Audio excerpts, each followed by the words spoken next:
encontrar, amém? Amém. Então vamos fazer a leitura do versículo 1 ao 9, que vai dizer assim: enquanto isso, Saulo ainda respirava ameaças de morte contra os discípulos do Senhor. Dirigindo-se ao sumo sacerdote, pediu-lhe cartas para as sinagogas de Damasco, de maneira que, caso encontrasse ali homens e mulheres, ou mulheres que pertencessem ao caminho, pudesse levá-los presos para Jerusalém. Em sua viagem, quando se aproximava de Damasco, de repente brilhou ao seu redor uma luz vinda do céu. Ele caiu por terra e ouviu uma voz que lhe dizia: Saulo, Saulo, por que você me persegue? Saulo perguntou: quem és tu, Senhor? Ele respondeu: eu sou Jesus, a quem você persegue. Levante-se, entre na cidade, alguém lhe dirá o que você deve fazer. Os homens que viajavam com Saulo pararam emudecidos, ouviam a voz, mas não viam ninguém.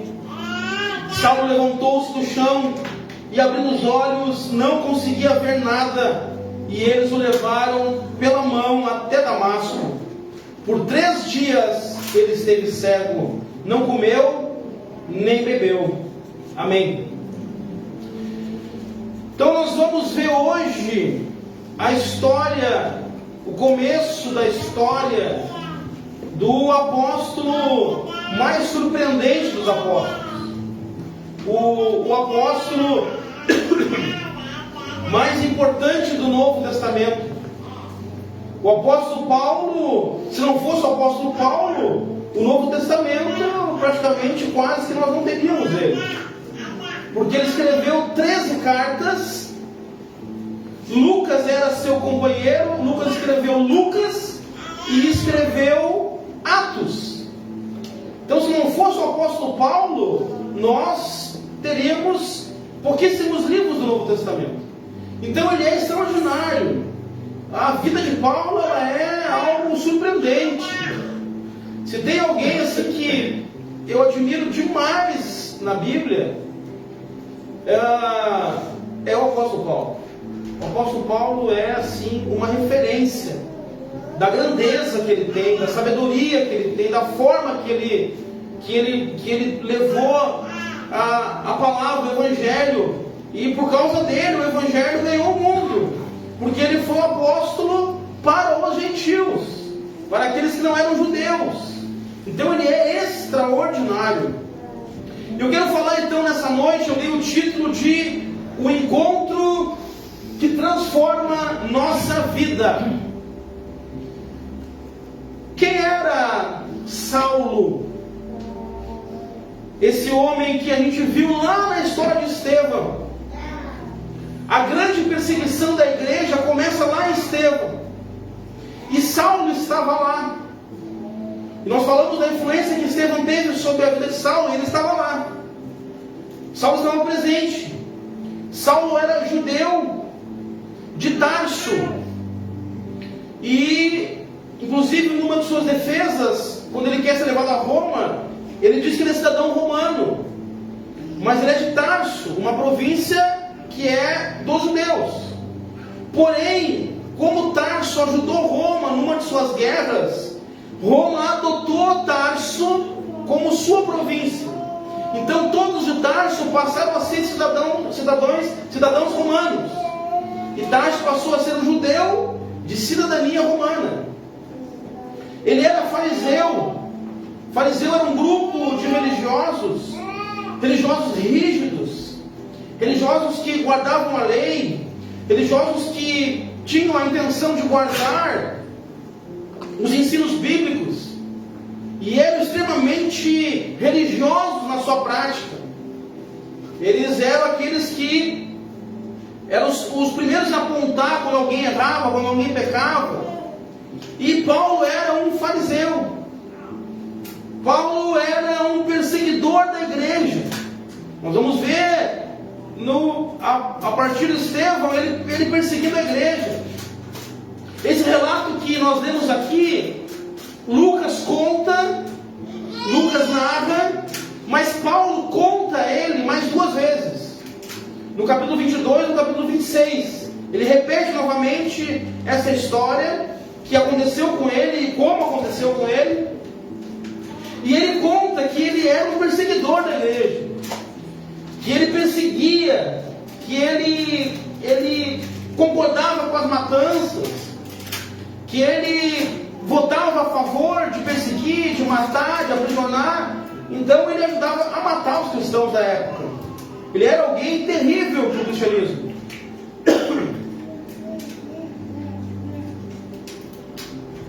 Ele era um grande líder do judaísmo, criado aos pés de Gamaliel. Gamaliel era um grande rabino, um grande ensinador, instrutor do povo. Gamaliel era neto de Hilel, um dos principais rabinos de Israel. E Paulo foi doutrinado por Gamaliel. Não podia ter alguém melhor em Israel para ensinar alguém os princípios bíblicos do que Gamaliel. E Paulo foi ensinado por ele. Perdão. Mas Paulo era cheio de orgulho, porque ele se sentia o cara, ele estava perseguindo a igreja, cheio de razão, ele era prepotente.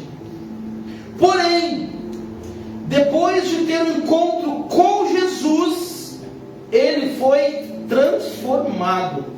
Amém. O encontro que gera transformação. Esse homem perseguidor, terrível, cheio de orgulho, de prepotência, esse homem cheio de conhecimento, de sabedoria, cheio de razão, ele tem um encontro com Jesus, e esse encontro provoca nele uma transformação surpreendente. Amém. Uma transformação extraordinária, uma transformação gloriosa. Mas precisamos entender 2 pontos aqui importantes sobre esse fato e sobre Paulo. Primeiro, que existe uma diferença entre aparição e visão. Visão, muitos homens da Bíblia tiveram de Jesus, e as pessoas às vezes aí dizem que tem visão. Cuidado, mas muitas seitas surgiram através de visões. Mas existe a diferença entre uma visão e uma aparição. Paulo não teve uma visão, ele teve uma aparição de Jesus. Jesus apareceu para ele. É diferente você ter uma visão, você enxergar, você ter uma imaginação, você ouvir uma voz e assim mesmo você imaginar algo, você sentir algo, do que você ver na sua frente alguém. Porque uma das regras para ser apóstolo é que deveria ver Jesus ressuscitado. Deveria ter visto Jesus pregando. E os apóstolos viram, provavelmente Paulo também viu, porque ele é da mesma época de todos, então ele presenciou aquilo tudo que acontecia. Talvez ele era até um dos fariseus que estava metido no meio das pregações de Jesus.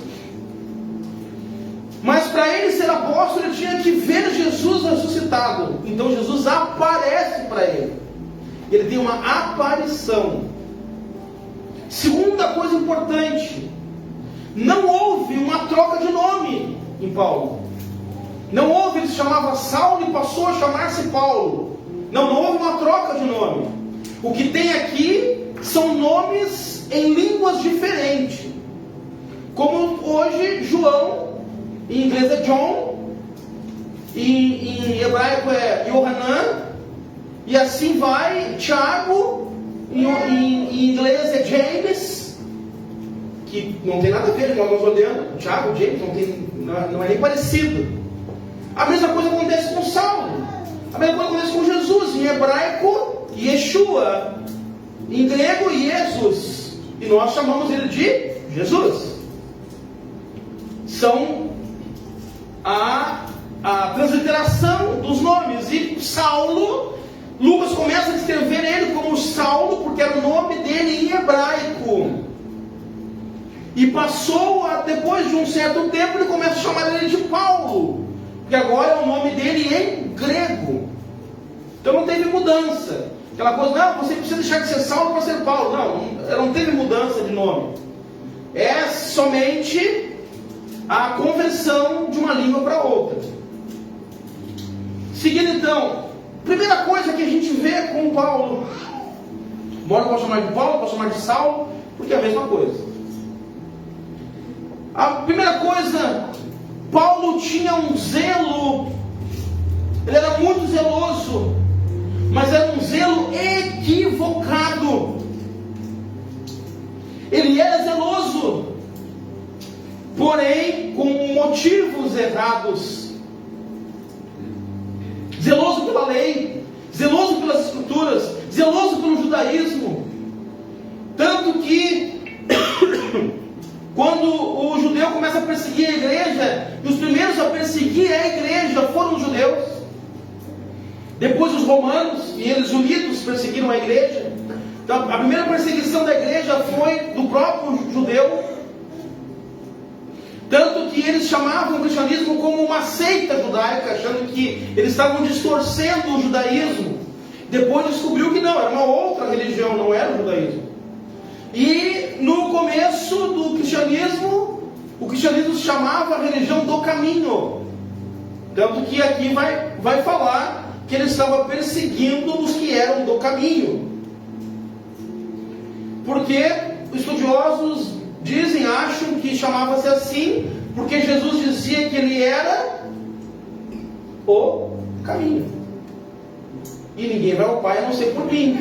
Então estavam seguindo os seguidores do caminho. Ele é zeloso, mas Paulo era extremamente zeloso com as coisas de Deus, com aquilo que ele cria que é a verdade. Com essa motivação ele perseguia a igreja, porque ele cria que o que ele cria era verdade. Ele cria o que ele cria, que era verdade, o que ele cria. Mas ele era zeloso com as coisas de Deus. Levava preso, açoitava, concordava com a morte, batia, ofendia. Hoje existe inúmeras pessoas zelosas com a sua fé, porém se trata de uma fé equivocada, de um zelo equivocado. Mas é para Deus, estou defendendo Deus, eu creio em Deus. Pois é, mas está equivocado. Paulo, temente a Deus, adepto do judaísmo, mas equivocado. Até hoje o judeu crê em Deus, temente a Deus, mas ainda falta o Messias, ainda falta o Salvador. Estão equivocados. Não adianta ter zelo pelo que não está correto. Não adianta ter zelo. Não adianta ter zelo por aquilo que não é certo. Deus não vai considerar que a pessoa está equivocada, pois Ele deixou as suas leis como guia. Deus não vai considerar, pois é, mas ele não sabia. Ah, mas ele está tentando fazer o certo. Tentando, gente, tentativa. De boa intenção o inferno está cheio. De boas tentativas o inferno está cheio. De zelos equivocados o inferno está cheio. Quantas pessoas entregaram suas vidas e morreram porque creram numa falsa doutrina, porque creram num falso mestre. Mortes, assassinatos em massa, porque creram de forma errada. Então não adianta crer se o que crê está errado. Ah, mas ele crê, né? Ah, mas ele está crendo em Deus. Pois é, mas está errado. Se está errado, não adianta, Deus não vai considerar. Pois é, ele se enganou. Não, Deus deixou a Bíblia, Deus deixou as suas leis, a sua instrução, para que ele seguir, para quem for seguir o certo. Então não adianta. A gente olha uma pessoa, ela está vivendo uma fé errada, E a gente achar e dizer, pois é, né? Cada um tem a sua fé. Pois é, né? Ele está indo para o inferno, com a fé dele. Zeloso, temente, mas está indo para o inferno, porque está errado. Paulo era assim. Precisamos ter cuidado com o zelo, pois ele pode estar equivocado. Muitas vezes fazemos as coisas com zelo, mas somente o zelo não basta, somente o carinho não basta, somente a dedicação não basta, somente o cuidado não basta, a boa vontade não basta. É preciso ter zelo por aquilo que Deus diz para ter zelo. Tenha zelo por sua família. Deus diz: tenha zelo por sua família. Tenha zelo pelo seu cônjuge. Deus diz para ter zelo pelo seu cônjuge. Tenha zelo pelos seus filhos. Tenha zelo pela igreja. Deus diz para ter zelo pela igreja. Tenha zelo pelo seu pastor. Tenha zelo pela palavra de Deus. Tenha zelo por Cristo. Por Cristo. Falamos de apologia há cultos atrás. Seja um apologista daquilo que precisa ser apologista, deve ser apologista. Outras pessoas defendem coisas que não precisam de defesa e não defendem o que precisa ser defendido. Não, aqui eu não quero arrumar problema, né? Essa semana mesmo eu estava no grupo do WhatsApp ali que eu estou da minha família do Brasil todo, né, que tem mesmo sobrenome, e entrou a conversa da religião. Aí entrou sobre guarda de sábado. Ai, eu fiquei me coçando. Mas entrou umas questões, e aí eu comecei a falar, instruindo. E aí começou uma discussão. E aí eu combati algumas coisas e disse: gente, não estou falando de ninguém. Estou falando que a doutrina está errada. E aí um disse: mas não existe domingo na Bíblia. A Bíblia fala que os cristãos se reuniam no primeiro dia da semana. Eu não quis ser mal educado também. Mas eu disse: querido, se sábado é o último dia, qual é o primeiro? Como é que se chama o primeiro? Domingo. Os cristãos se reuniram no primeiro dia da semana. Posteriormente, esse primeiro dia passou a ser chamado de domingo. Ele podia ser chamado de pedra. Então tá, o dia que se reúne é o dia pedra. Mas pois é, esse dia se chama domingo. E por que se chama domingo? Aí um deles disse: porque é o dia do sol, Sunday. Não, isso é em inglês. Primeiro que o americano nem chama o domingo de domingo, ele chama de Sunday. Domingo é porque vem de Dominus, que quer dizer Senhor, e domingo então é o dia do Senhor. Mas as pessoas não querem entrar, porque não querem, mas deixa assim, né? É a crença dele. Pois é, a crença dele está errada. A oportunidade caiu na tua mão de tu passar o que é certo, tu não passou porque tu acha que ele está sendo zeloso com aquilo que ele crê. Pois é, o que ele crê está levando ele para o inferno, está errado. E Paulo era zeloso com aquilo que era errado. Mas até que ele teve um encontro com Jesus. No versículo 13, 4 diz assim: em sua viagem, quando se aproximava de Damasco, de repente brilhou ao seu redor uma luz vinda do céu. Ele caiu por terra e ouviu uma voz que lhe dizia: Saulo, Saulo, por que me persegues? Ele teve um encontro da transformação. Nesse encontro teve um brilho, uma luz vinda do céu, um brilho da glória, um brilho glorioso, que jogou eles todos no chão. Primeiro que a Bíblia não diz que ele caiu do cavalo, nem se sabe se tinha cavalo, e provavelmente não era cavalo. Podia ser talvez um camelo, ou eles estivessem a pé, mas dificilmente cavalo, pouco se usava cavalo na época. A Bíblia fala que ele caiu no chão. Caiu. Eles caminhavam muito na época. Jesus caminhava, quilômetros para chegar nos lugares. Mas veio um brilho do céu. Veio um brilho que ofuscou eles. Uma luz intensa, e essa luz era tão intensa que era de dia, era meio-dia. E a luz foi mais clara que o sol do meio-dia. Tamanha era essa luz, tamanha era essa glória. Segundo, diz que veio uma voz do céu. Uma voz: Saulo, Saulo. A voz de Jesus. No encontro com Jesus, tem brilho do céu. No encontro com Jesus, tem uma voz que fala com a gente. E Paulo, quando narra essa história, em Atos 22, 14, nós vamos ler aqui agora, tem algo diferente que ele fala. Atos 22, 14. Não está aí? É o primeiro texto. Não? 26, 14? 26, 14? 26, 14. E caindo todos nós por terra, ouvi uma voz que me falava em língua hebraica: Saulo, Saulo, por que me persegues? Dura coisa é recalcitrares contra os aguilhões. Lucas não relata isso, mas Paulo, quando conta, ele diz que além de falar Saulo, Saulo, porque me persegues, ele fala: dura coisa, Paulo, é recalcitrar contra os aguilhões.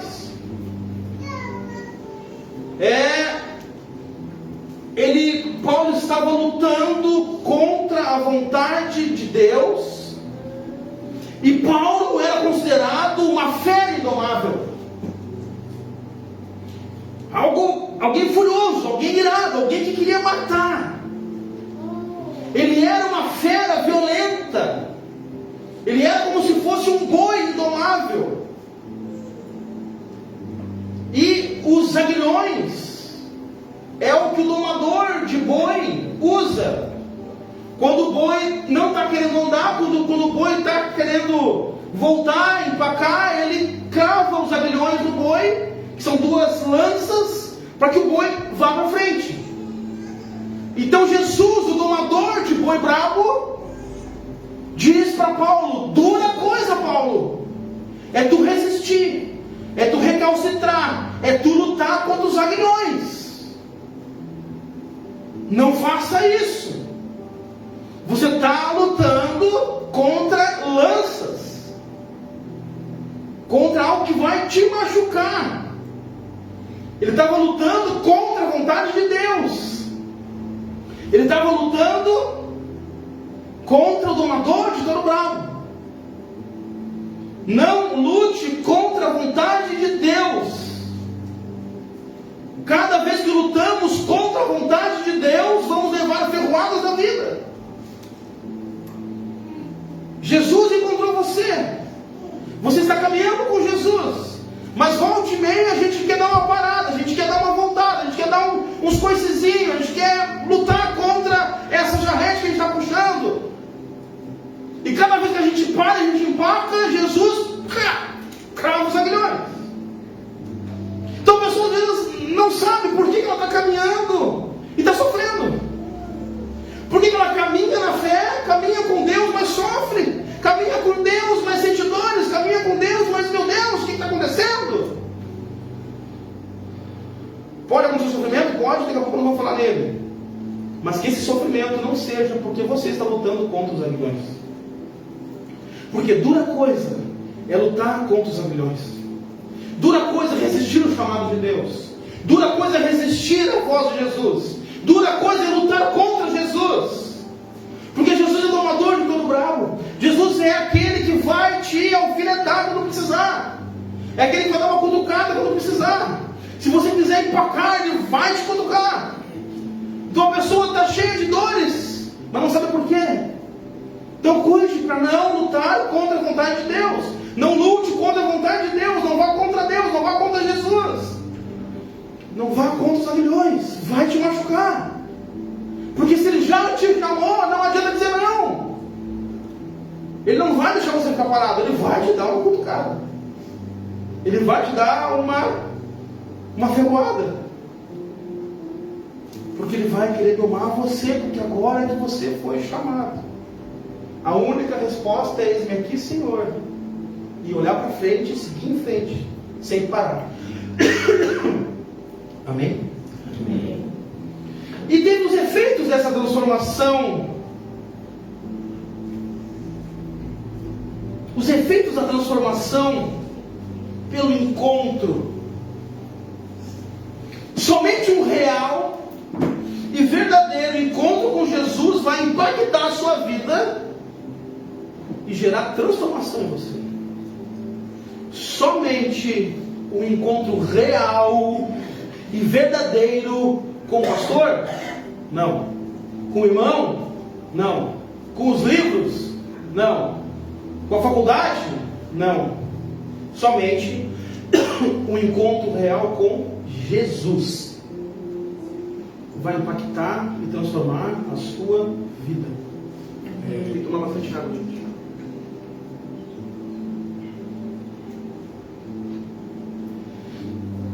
O que acontece então quando alguém tem um encontro com Jesus? O que acontece quando alguém tem um encontro real e verdadeiro com Jesus? O que acontece quando alguém tem um encontro que impacta a sua vida através de Jesus? Primeira coisa que aconteceu com Paulo e acontece com qualquer um de nós, quando tem um encontro real com Jesus: primeiro, essa pessoa passa da morte para a vida. Romanos 5,12: portanto, da mesma forma como o pecado entrou no mundo por um homem, e pelo pecado a morte, assim também a morte veio a todos os homens, porque todos pecaram. Próximo. Se pela transgressão de um só a morte reinou por meio dele, muito mais aqueles que recebem de Deus a imensa provisão da graça e da dádiva da justiça reinarão com vida por meio de um único homem, Jesus Cristo. E o próximo: pois o salário do pecado é a morte, mas o dom gratuito de Deus é a vida eterna em Cristo Jesus, nosso Senhor. Amém. Primeira coisa que acontece é a passagem da morte para a vida. A partir do encontro com Jesus surge uma nova vida. E essa nova vida não é uma mera conjectura. Essa nova vida não é uma figura de linguagem. Não é uma expressão idiomática como a gente usa, né? Não chora o leite derramado, não fingir dos ovos, né? Chocar o céu. Isso é uma figura de linguagem, uma expressão idiomática. Não é uma expressão figurada que você está passando de uma vida para outra. Não, realmente é uma declaração real. Real. E como isso acontece? Quando o primeiro homem Adão, a palavra diz que ele pecou, e porque ele pecou, ele contaminou toda a humanidade, como se ele tivesse um vírus, como se ele tivesse uma infecção, como se ele tivesse uma doença genética, que quando ele foi tendo filhos, esse vírus, essa doença, essa infecção foi passando de pai para filho, de geração em geração, de geração em geração, e chegou até mim e você. Essa infecção, esse vírus se chama pecado. Existe o pecado e pecados. O pecado é o pecado que Adão cometeu, o pecado original. Existe pecados, aqueles que nós cometemos no dia a dia. Então esse homem, quando ele faz isso, ele contamina todos nós, toda a humanidade, com o vírus. E quando a pessoa tem esse vírus, para ela só resta a morte. Porque o salário do pecado é a morte. A recompensa do pecado é a morte. Então a morte chegou a todos nós.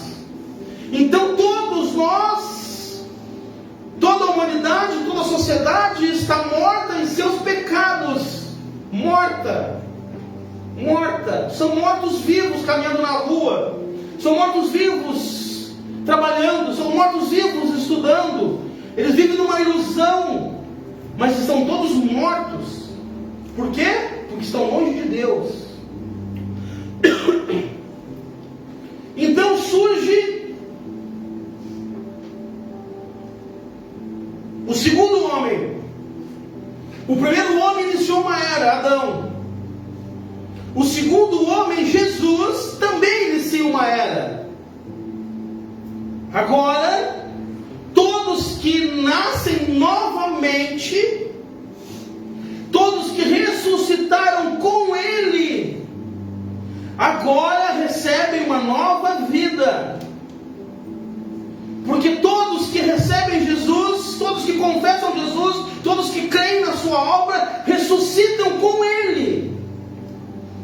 Eu estou falando de uma ressurreição, não da ressurreição futura, mas do já, mas ainda não. Já ressuscitamos com Cristo, mas ainda não na plenitude. Porque todos que morreram, que estão mortos, agora precisam nascer de novo. Ele fala para Nicodemos, é preciso nascer de novo. Então todos nós que estamos em Cristo, nós nascemos de novo. Amém. Nós ressuscitamos com Cristo. Quando Ele ressuscitou no terceiro dia, todos aqueles que creem nele também ressuscitam da vida morta. Porém, esse pecado original ainda não foi totalmente vencido por nós. Ele não tem mais, nós não temos mais a condenação desse pecado, nós não vamos mais para o inferno. Mas ainda temos Ele em nós, e nós lutamos com Ele, contra Ele, numa santificação até o dia da sua glória.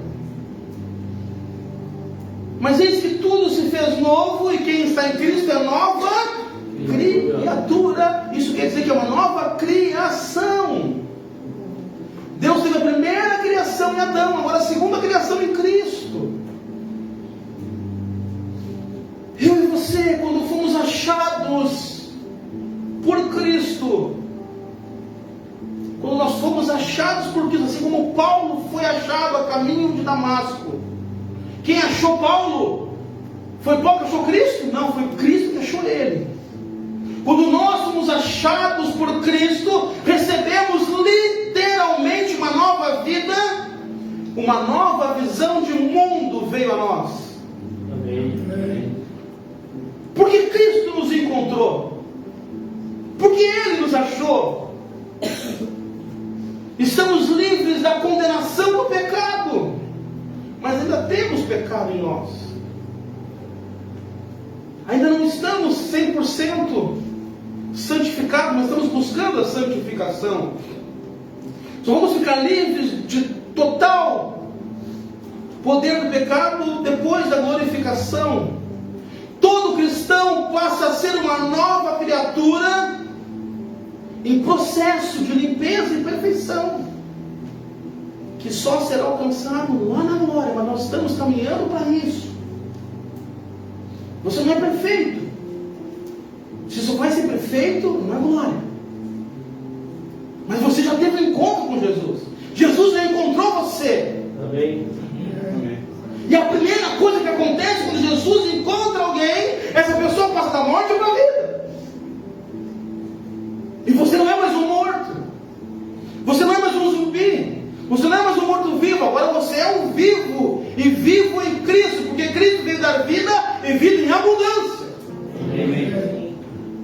Segunda coisa que acontece quando tem um encontro com Jesus, a transformação gera sofrimento. Versículo 16 diz assim, Jesus falando para Ananias, depois ele encontra com Ananias, depois que Jesus se encontra com Paulo, Paulo fica cego, ele fala para ele ir até Damasco, e aí ele vai até Damasco, e aí lá em Damasco Jesus fala com Ananias, diz: Ananias, vai até a casa, vai até a rua direita, você vai chegar lá, você vai encontrar um homem chamado Saulo, você vai impor as mãos nele, e ele vai ser um servo meu. Mas ele diz mais, ele diz no 16, mostrarei a ele quanto deve sofrer pelo meu nome. Que a transformação gera sofrimento. O apóstolo Paulo passou por muitos sofrimentos na caminhada. Porque crescer, gente, dói, sabia? Se você não lembra, os jovens aí vão lembrar. Dói as canelas, dói a coxa, o braço. Ai, estou cheio de dor, mãe. O que aconteceu? Vai no médico? Não é nada. É a dor do crescimento. Os ossos começam a espichar e isso começa a doer. Crescer dói. Ser transformado dói. E Paulo passou por muito sofrimento. Paulo enfrentou perseguição. Não foi uma perseguição, foram várias perseguições. Ele foi perseguido por causa de Cristo.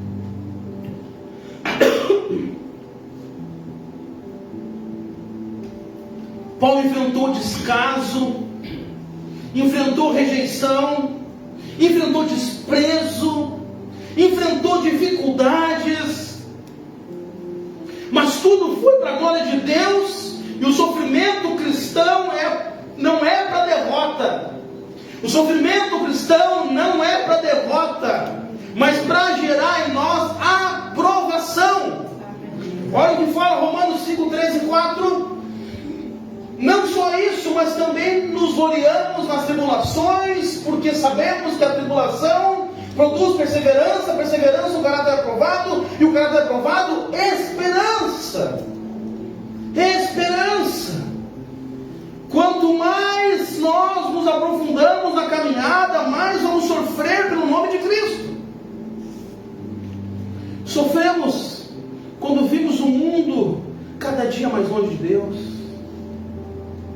Você não sofre com isso? Sofre. Nós sofremos quando vemos isso. Sofremos quando vemos os princípios se invertendo. Sofremos quando vemos as famílias se destruindo porque os princípios estão se invertendo. Os filhos brigando com os pais. Nós vimos aí nas últimas semanas uma notícia famosa de uma filha brigando com os pais.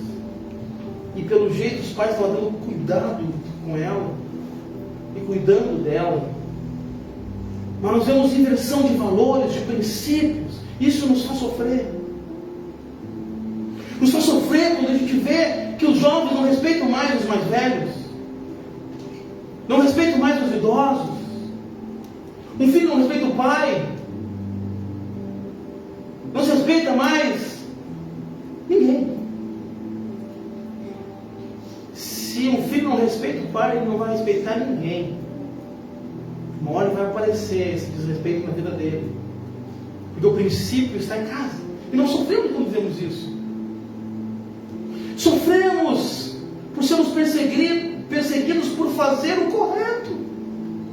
Sofremos porque somos perseguidos por fazer o certo, por fazer o que é honesto, o que é justo. Nós sofremos com isso. Mas o que eu fiz não tem nada de errado. Pois é, mas não serve para nós.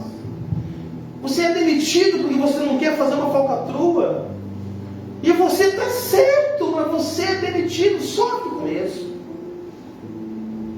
Sofremos quando queremos fazer o certo e as pessoas nos acusam de errado. Mas como assim? Nós estamos vendo notícias hoje que a gente olha e diz: como assim? Sério que estão dizendo isso?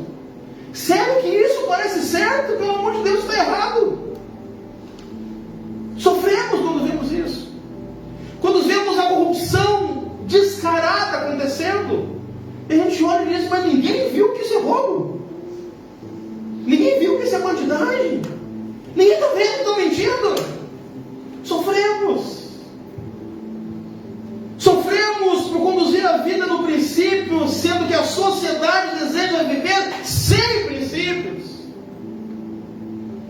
O encontro com Jesus nos transforma, e a transformação nos faz sofrer para crescer.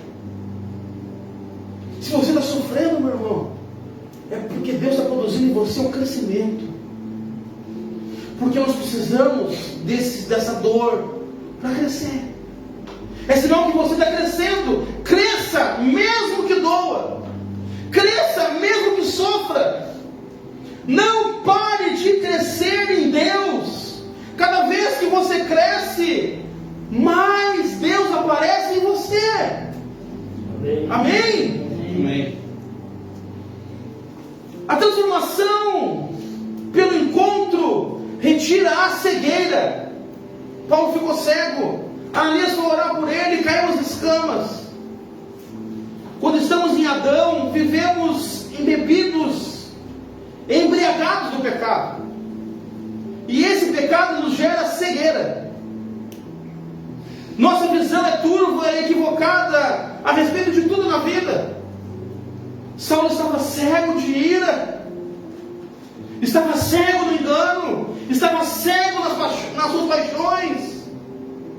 Quando Jesus encontra ele, Jesus o cega definitivamente, porque precisava mudar ele, precisava mostrar para ele um novo olhar, uma nova visão, uma nova vida, para ele ser renovado. Quando nos encontramos com Jesus,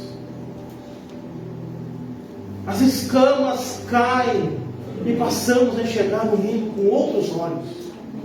Coisas que você não via errado antes, você vê agora. Você diz, sério? Como assim? Como é que eu não vi isso antes? Como é que eu não entendi isso antes? Porque agora as escamas caíram, porque o encontro gera essa queda das escamas. O encontro faz a gente perder a cegueira. E no versículo 20, caminhando para o final, diz assim: logo começou a pregar nas sinagogas que Jesus é o Filho de Deus. Todo aquele que tem um encontro com Jesus é transformado por completo. Quando passamos a viver a nova vida na nova nação que vamos habitar, que quando nós estamos na vida mundana em Adão, nós estamos no mundo. Agora somos chamados para habitar uma pátria, uma nação. A nação cujo Deus é o Senhor. A igreja. A igreja é a nação santa. Somos transformados. Porém, vamos com o passar do tempo lutando contra nós mesmos para perder os vícios, as características do velho Adão.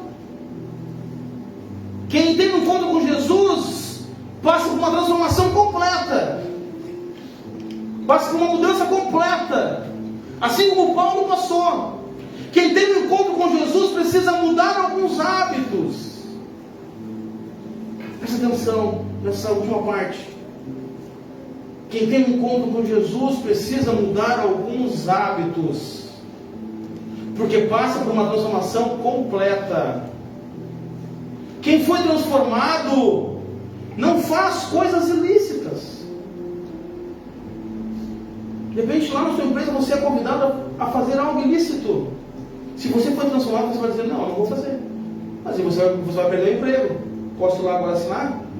Porque isso eu não vou fazer. Porque quem foi transformado não faz coisas ilícitas. Coisas ilícitas é para Adão, não para cristão. Sim. Ah, mas nós temos que fazer, nós temos que... Não, eu não vou fazer. Ah, trabalha com entrega, dá para fazer um mexe, a gente diz que entregou aqui, pega o dinheiro para nós. Eu não vou fazer, faz vocês. E quando eu chegar na empresa, eu vou pedir demissão e vou contar o que vocês fazem. Ah, como assim? Vai queimar a gente? Então não me levar junto. Eu não faço. Quem teve um encontro com Jesus, quem foi transformado, não faz coisas ilícitas. Por que você acha que a Bíblia diz que quem terá a marca da besta não vai comprar nem vender? Por quê? Porque se você tem a marca, o selo do Espírito Santo, você não tem a marca da besta. Você não aceita essas coisas. E se você não aceita essas coisas, você está demitido. Você está demitido, você não tem salário. Se não tem salário, você não tem como comprar e nem vender. Quem foi transformado luta pelo seu casamento, não abandona o cônjuge. A sociedade hoje não deu, vaza, sai, mas quem foi transformado não abandona, luta pelo casamento, luta pela sua família, luta pelo seu cônjuge, não abandona ele. A gente viu aí há pouco tempo atrás um caso de um famoso que acabou ficando na cama, na cadeira de rodas, praticamente vegetando. A esposa diz, vou cuidar dele, mas vou arrumar um outro homem para mim. Quê? Não. Você respeitá-lo, estar com ele na saúde e na doença, até que a morte o separe? Pois é, agora está doente. Você não prometeu isso? Quem foi transformado cumpre o que promete e fica com a pessoa até a morte. Quem foi transformado não fala mais palavrão. Palavrão não faz parte mais do nosso linguajar. Não faz parte do seu linguajar. Um cristão não fala palavrão. Às vezes está aqui, escapou. Escapou porque não está acostumado a falar palavrão. Senão não escapa. Como vai escapar eu falar um francês? Eu nunca falo francês. Agora, se eu sei falar um francês, escapou, falei francês. Porque eu estou sempre falando. Olha o que fala a Bíblia, Efésios 4:29. Nenhuma palavra torpe saia da boca de vocês, mas apenas a que for útil para edificar os outros, conforme a necessidade, para que conceda graça aos que a ouvem. O apóstolo Paulo nos ensinando que eu não devo falar palavra torpe. Palavra torpe pelo dicionário quer dizer palavra torpe são aquelas cujo significado é sujo, obsceno e que não são utilizadas por pessoas educadas, decentes ou de moral. Então, se você é educado, se você é decente, se você é uma pessoa de moral, você não usa palavra torpe, você não fala palavrão. Amém? Quem foi transformado não mente, porque a mentira faz parte de Adão. A mentira faz parte de quem não está em Cristo, porque o pai da mentira é o diabo. E Jesus é a verdade, o caminho e a vida. Então quem está em Cristo, quem foi transformado, não mente. Mas uma mentirinha, né? Tive que dar uma mentira. Teve que dar mentira? Não vou mentir. Mas eu vou tomar se eu não mentir. Toma. Nós precisamos, gente, ser homem, mulher, de verdade. Quando a gente errou, a gente tem que dizer, pois é, errei. As pessoas não admitem mais que erram e contam mentiras. As pessoas não aceitam mais nem falar a verdade. Eles querem mentir mesmo. Vou precisar fazer alguma coisa aqui, eu vou ligar para fulano e vou fazer uma história. Por quê? Fala a verdade. Por que mentir? Quem foi transformado não mente. Quem foi transformado ama a igreja. Quem foi transformado não se importa com as acusações. Quem foi transformado não mede esforços para fazer a obra de Deus. Tudo exemplos que Paulo nos mostra na caminhada dele, na vida dele. Eu não tenho tempo de falar de tudo de Paulo. Nós podemos falar aqui horas e horas e horas de Paulo. O que Paulo nos ensina na caminhada da transformação dele. O que ele nos ensina nas cartas, como ele foi transformado por Deus. Quem foi transformado enfrenta as dificuldades e diz: tudo posso naquele que me fortalece. Está difícil, mas tudo posso naquele que me fortalece. Eu não estou ganhando mais, tudo posso naquele que me fortalece. Eu estou sofrendo, tudo posso naquele que me fortalece. Está faltando dinheiro, tudo posso naquele que me fortalece. Estou doente, tudo posso naquele que me fortalece. Quem foi transformado, o versículo 20 diz: ele ia nas sinagogas e falava que Jesus era Filho de Deus. Quem foi transformado fala de Cristo. Quem foi transformado não fica calado, não fica quieto, não consegue. Fala de Cristo, a sua boca sai Cristo, a sua boca sai Evangelho, a sua boca sai perdão, a sua boca sai reconciliação, a sua boca sai salvação. Quem foi transformado, antes acusava, antes falava mal, antes que igreja quer, que pastor quer, que dízimo quer. Agora transformado fala bem. Agora transformado diz: como é bom a igreja, como é bom Jesus, como o meu pastor é legal, puxa, como é bom estar na minha igreja, porque agora foi transformado. Amém. Quem foi transformado luta o bom combate, cumpre o propósito e guarda a fé. O apóstolo Paulo nos ensina que precisamos ter um encontro com Jesus. E todo aquele que tem, e todo aquele com quem ele se encontra, nunca mais será o mesmo. Precisamos ter um encontro com Jesus, para nunca mais ser o mesmo. Toda pessoa pode ser transformada, gente. Toda pessoa pode ser transformada. Porém, só será transformada se Jesus a encontrar. Ninguém é transformado pelo psicólogo. Ninguém é transformado pelo terapeuta. Ninguém é transformado pelos estudos. Ninguém é transformado pela faculdade. Ninguém é transformado porque ganhou uma profissão XYZ. Só é transformado quando se encontra com Jesus. Saulo não queria isso. Saulo não buscava isso. Mas Jesus tinha um plano com ele. Saulo queria perseguir, queria matar, queria provar que eles estavam errados. Mas Jesus tinha um plano com Paulo. Você vai ser o pregador para os gentios. Toda experiência que temos na vida em Adão.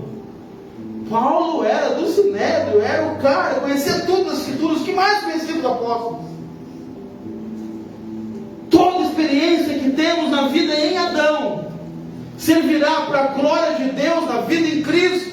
Amém. Tudo que você passou em Adão, tudo que você aprendeu no mundo, tudo que você aprendeu longe de Jesus, longe de Cristo, lá fora, agora vai ser usado para a glória de Deus. Uma igreja de Atos produz a transformação nas pessoas. Uma igreja de Atos é feita de pessoas transformadas. A transformação vem pelo encontro real e impactante com Cristo.